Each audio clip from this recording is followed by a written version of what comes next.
Hello viewers, welcome to Dhanvi Tanvi talks. మన AP ప్రభుత్వం ప్రత్యేకంగా మహిళల కోసం ఈ 2025 సంవత్సరం గాను ఉచిత కుట్టు మిషన్లు ఇవ్వనుంది.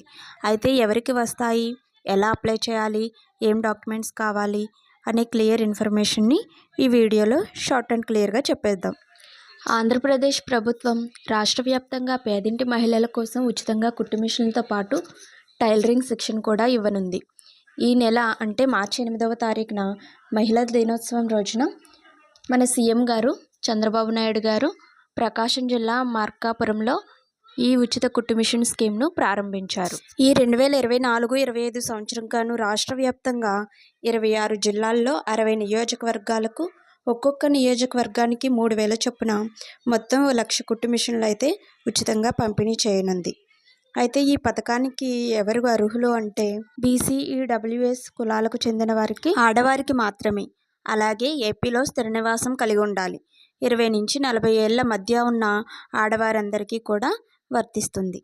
ఈ అర్హతలు ఉన్నవారు సొంతంగా కాకుండా గ్రామ వార్డు సచివాలయాల్లో మాత్రమే అప్లై చేసుకోవాల్సి ఉంటుంది. గ్రామ వార్డు సచివాలయాల్లో దరఖాస్తులు స్వీకరించనున్నారు. మరో 10 రోజుల్లో శిక్షణా కేంద్రాలు కూడా ప్రారంభించాలని ప్రభుత్వం భావిస్తుంది.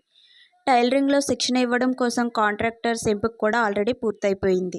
ఇక ఈ కుట్టు మిషన్ ఎవరికి ఇస్తారు అంటే టైలరింగ్ శిక్షణ సమయంలో 70% అయితే మనకి హాజరు ఉండాలి. అలానే దివ్యాంగులకు, వితంతువులకు ఎక్కువ ప్రాధాన్యం ఇవ్వనుంది ప్రభుత్వం.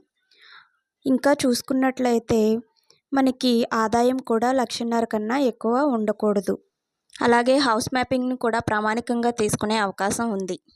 ఈ ఉచిత కుట్టు మిషన్ అప్లై చేయడం కోసం ఆధార్ కార్డ్, రేషన్ కార్డ్, అలానే క్యాస్ట్ సర్టిఫికేట్, ఇన్కమ్ సర్టిఫికేట్, పనిచేస్తున్న మొబైల్ నెంబర్, అలాగే ఒక పాస్పోర్ట్ సైజ్ ఫోటో, దానితో పాటు దరఖాస్తు ఫామ్ కూడా తీసుకోవాలి. ప్రస్తుతం 1,02,000 కుట్టు మిషన్లు ఉచితంగా పంపిణీ చేయనున్నట్టు ఆల్రెడీ మనకి అసెంబ్లీలో తెలపడం జరిగింది. అర్హత ఉన్నవారు దరఖాస్తు చేసుకోవాలని సూచించారు. ఇంకా ఏమైనా డౌట్స్ ఉంటే కామెంట్ చేయండి. Thank you for watching.